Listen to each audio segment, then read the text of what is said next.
નમસ્કાર મિત્રો, સ્વાગત છે તમારું આપણી ચેનલ પેન્શન ગુજરાતમાં।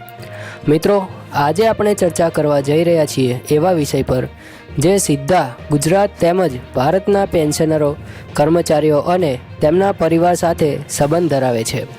મિત્રો, આપણે તમામ માહિતી મેળવી લઈશું, પરંતુ એ પહેલાં જો ચેનલમાં નવા હોય તો ચેનલને જરૂરથી સબસ્ક્રાઈબ કરી લેજો। ચાલો મિત્રો, આપણે માહિતી તરફ જઈએ। તો મિત્રો, સૌપ્રથમ આપણે વાત કરીએ ઓગસ્ટ 2025ની પેન્શન અને મોંઘવારી ભથ્થા વિશે। તો મિત્રો, 1 જુલાઈ 2025થી મોંઘવારી ભથ્થામાં 3% વધારો નક્કી થયો છે, એટલે કે પહેલાંનો 55% દર હવે 58% થવો જોઈએ, પરંતુ કેન્દ્ર સરકાર તરફથી હજી સુધી આ અંગેનો સત્તાવાર પરિપત્ર બહાર પડ્યો નથી। આ કારણે ઓગસ્ટ મહિનાની પેન્શન જૂના દરે એટલે કે 55% ડીએ સાથે જ જમા કરવામાં આવશે। જ્યારે સરકાર જાહેરનામું કરશે ત્યારે વધારાની રકમ એરિયર રૂપે સીધી પેન્શનરોના ખાતામાં આવશે, એટલે કે વિલંબ થાય તો પણ પેન્શનરોને નુકસાન નહીં થાય, પણ ફક્ત ખાલી રાહ જોવી પડશે। હવે મિત્રો, આપણે વાત કરીએ સુપ્રીમ કોર્ટમાં એક્સ ગ્રુપ કેસ વિશે।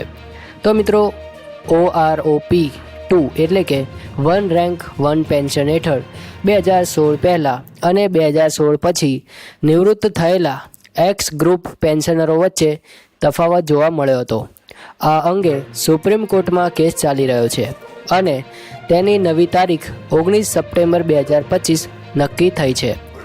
કાનૂની નિષ્ણાતોનું માનવું છે કે નિર્ણય પેન્શનરોના હિતમાં જ આવશે। જો આવું થાય છે તો હજારો પેન્શનરોને મોટી રાહત મળશે। હવે મિત્રો, આપણે વાત કરીએ 8મા પગાર પંચ અને ફિટમેન્ટ ફેક્ટર વિશે। તો મિત્રો, હાલમાં વિવિધ સોશિયલ મીડિયા પર ફિટમેન્ટ ફેક્ટર 3.6 અથવા 3.9 થવાની વાતો ફેલાઈ રહી છે, પરંતુ વાસ્તવિકતા એ છે કે ફિટમેન્ટ ફેક્ટર 1.92થી 2 વચ્ચે જ રહેવાની સંભાવના છે। 7મા પગાર પંચમાં જે રીતે હિસાબ થયો હતો એ જ પદ્ધતિમાં 8મા પગાર પંચમાં પણ લાગુ પડી શકે છે। હવે મિત્રો, આપણે આગળ વાત કરીએ ફેમિલી યુનિટનો નવો ફોર્મ્યુલા વિશે। તો મિત્રો, હાલમાં 7મા પગાર પંચ હેઠળ 3 ફેમિલી યુનિટ એટલે કે પતિ, પત્ની અને 2 સંતાન પર આધારિત ગણતરીથી ન્યૂનતમ પગાર ₹18,000 નક્કી કરવામાં આવ્યો હતો। હવે 8મા પગાર પંચમાં 3.6 ફેમિલી યુનિટ અથવા વધુ વધારાની ચર્ચા ચાલી રહી છે।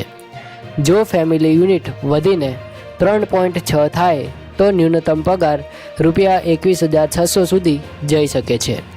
જો સરકાર તેને 5 યુનિટ સુધી વધારવાની મંજૂરી આપે, એટલે કે પતિ, પત્ની, સંતાન ઉપરાંત માતા પિતા પણ સામેલ થાય, તો પગાર તથા પેન્શનમાં મોટા પ્રમાણમાં વધારો થશે। આથી DA, HRA, ટીએ, children education allowance અને મેડિકલ બેનિફિટ્સ પર સીધી અસર જોવા મળશે।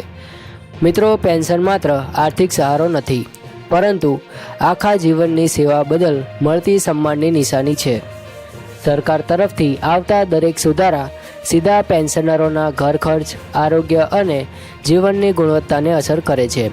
તેથી જરૂરી છે કે આપણે સાચી માહિતી સાથે જોડાયેલા રહેવું જોઈએ અને અફવાઓથી દૂર રહેવું જોઈએ।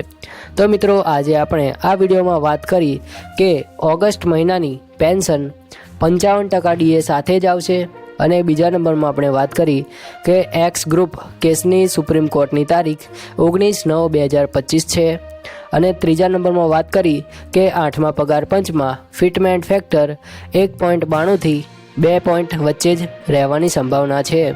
ચોથા નંબરમાં છેલ્લે આપણે વાત કરી કે ફેમિલી યુનિટ વધવાથી ન્યૂનતમ પગાર ₹21,600 સુધી જઈ શકે છે।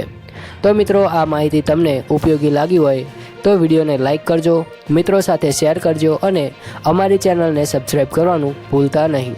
મળીશું આવી જ માહિતી સાથે, ત્યાં સુધી જય હિન્દ, જય ભારત।